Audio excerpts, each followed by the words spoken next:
Okay, so let's jump right in. We've got a story today that starts with a K-pop superstar, a massive tax investigation, and believe it or not, an eel restaurant. But stick with me, because where it ends up is a really surprising look at how your brain is wired and how that exact same wiring moves trillions of dollars around the world. It all kicks off with this number, 200 billion won. Just try to wrap your head around that. That's the potential tax bill that K-pop sensation and actor Cha Eun-woo was reportedly looking at. It's an absolutely staggering figure. So you gotta ask, how on earth did this even happen?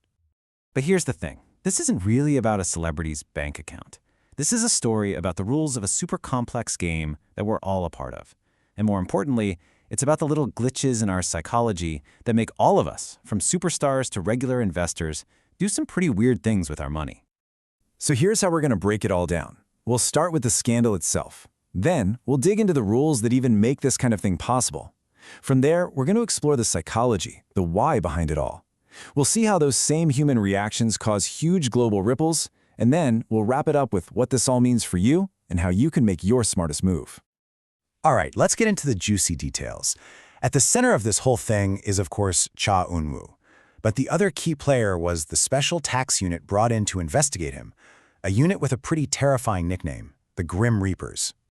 Yeah, so this wasn't some friendly audit. The government brought in their most feared unit, the one that only gets called in for huge, deliberate tax evasion cases. The accusation was that income was being routed through a separate company owned by his mother. And the company's official address, get this, a family-run eel restaurant. I'm not kidding. You could not make this stuff up. And this right here is the heart of the whole dispute.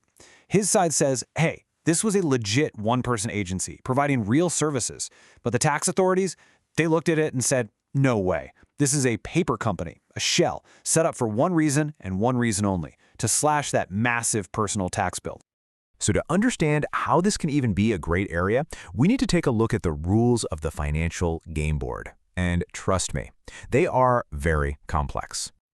So everything hinges on this one core legal idea called the substance over form principle. Basically, it means the tax guys don't just look at the paperwork and go, okay, looks good.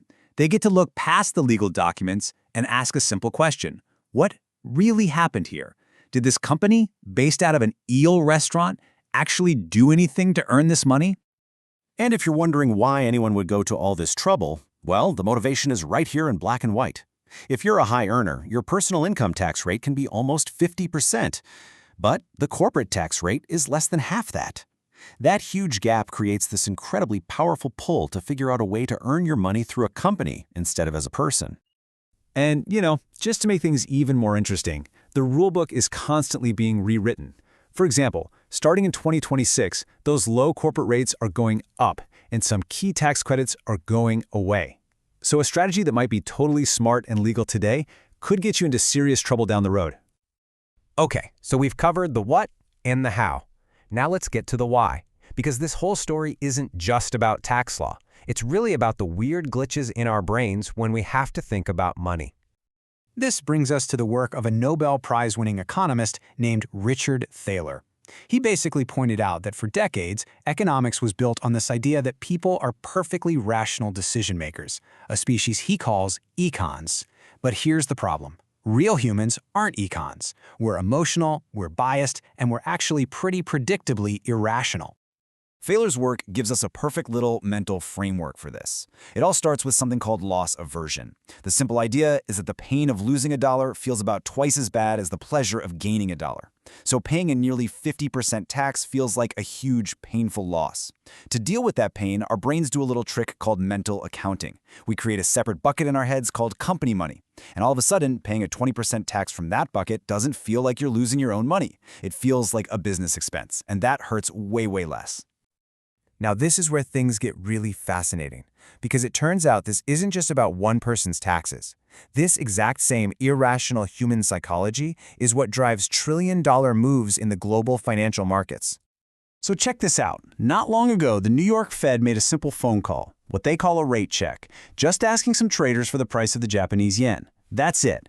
But the market didn't hear a question. They heard a warning. They panicked, thinking the government was about to step in. This set off a stampede. Everyone who had bet against the yen scrambled to reverse their positions, which meant they all had to start buying yen at the same time. This caused the yen to skyrocket, the US dollar to drop, and in a ripple effect, the Korean won shot up. So what's the bottom line here? The market didn't move because of some new data or a brilliant economic analysis. Nope. It moved because a giant herd of humans, all driven by that same loss aversion, got terrified they were about to lose money and all ran for the exit at the same time. So after all that, what's the practical takeaway for you and me? I mean, how can you apply these lessons if you don't have a celebrity-level income or an eel restaurant? Well, let's break it down into 3 simple moves. You can actually use these same principles, totally legally. First, change the order. Think about it. As an employee, you get paid, then taxed, and then you spend what's left. A business gets to spend money first, and then it gets taxed on what's left over. Even a small side business can let you legally reclassify some expenses. Second, find your own legal eel restaurant. You can use that mental accounting trick for good with things like retirement accounts. They create a separate bucket where your money can grow without you feeling the pain of taxes for decades. And finally, and this is maybe the biggest one, trust the calculator, not your gut.